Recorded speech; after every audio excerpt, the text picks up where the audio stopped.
La victoire historique de Lille face au Milan AC, le récap de la Ligue Europa, Tourelle en danger et le conflit LFP Mediapro, tous ces sujets, c'est tout de suite dans le journal de Made in Foot.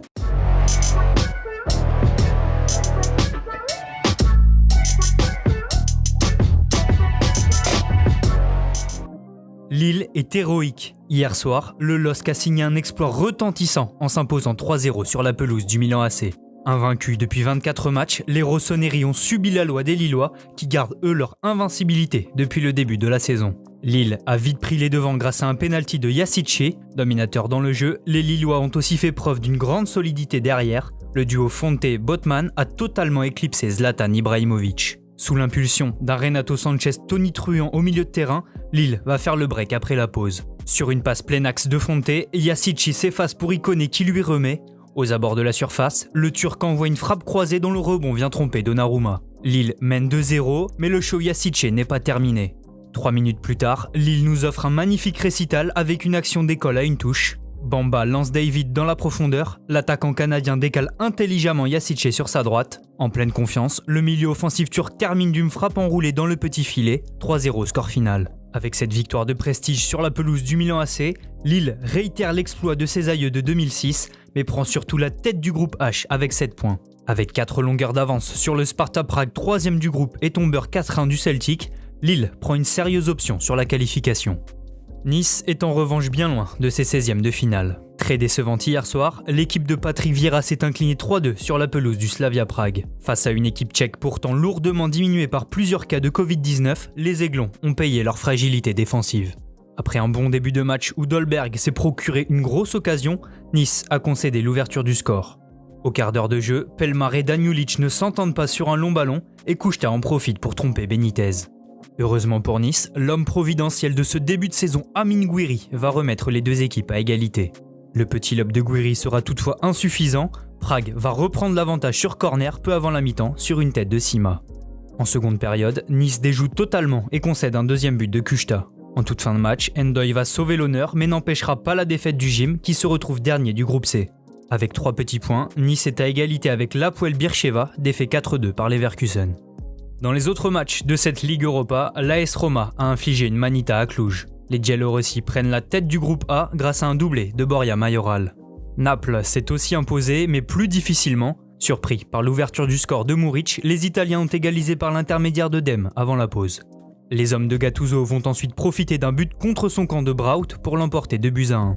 Après la défaite surprise à Antwerp la semaine passée, Tottenham s'est rattrapé. Les Spurs sont allés gagner 3-1 sur la pelouse de Ludogorets grâce à des buts d'Harry Kane, Lucas et Lo Celso.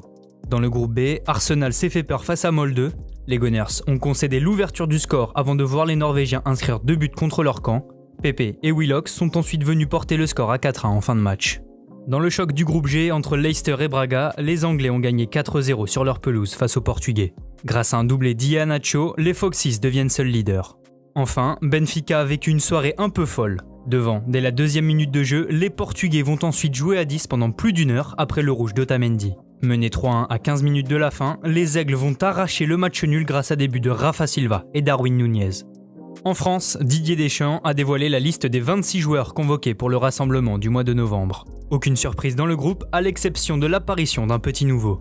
L'attaquant de 23 ans Marcus Thuram a été appelé pour la première fois en bleu, une récompense pour le fils de Lilian Thuram qui s'épanouit en Allemagne au Borussia Mönchengladbach. Pour rappel, la France jouera face à la Finlande en amical, puis face au Portugal et la Suède en Ligue des Nations les 14 et 17 novembre prochains. Le poste d'entraîneur de Thomas Tuchel est-il menacé ? Si l'on en croit l'équipe du jour, non, pas encore, mais le technicien allemand devra vite se rattraper. Dans son édition du jour, le journal français annonce que le coach du PSG bénéficie encore du soutien des proches de l'Émir Al Thani au Qatar. Un appui de taille qui devrait pour l'instant lui éviter un licenciement qui coûterait d'ailleurs près de 10 millions d'euros au club parisien.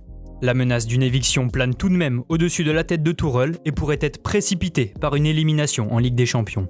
Si Leonardo est favorable à un départ de l'Allemand, l'équipe précise que les dirigeants de Paris n'ont pas encore contacté de futurs entraîneurs, mais des pistes menant à Allegri, Motta ou Pochettino pourraient être activées. Le club de Dijon n'a lui pas hésité à virer son entraîneur Stéphane Jobard. Toujours sans la moindre victoire cette saison en Ligue 1, le DFCO se retrouve dernier du classement. Une situation catastrophique dont Stéphane Jobard et le directeur sportif Peggy Louindoula font les frais. Jusqu'alors entraîneur adjoint, David Linares va prendre la direction du groupe pro pour le match de ce week-end face à Metz. Un intérim qui devrait être de courte durée. Libre depuis son départ de Nîmes, Bernard Blacard est pressenti sur le banc dijonnais. On termine ce journal avec des nouvelles du conflit Mediapro et l'FP. Après avoir refusé de payer l'échéance d'octobre de 172 millions d'euros, Mediapro avait demandé à renégocier à la baisse les droits TV des championnats français. Ce matin, l'équipe nous en dit plus sur les conditions de ces négociations.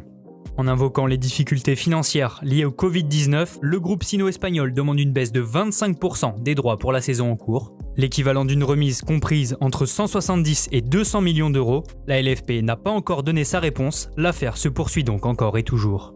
Merci à tous de nous avoir suivis, n'hésitez pas à liker, commenter et partager.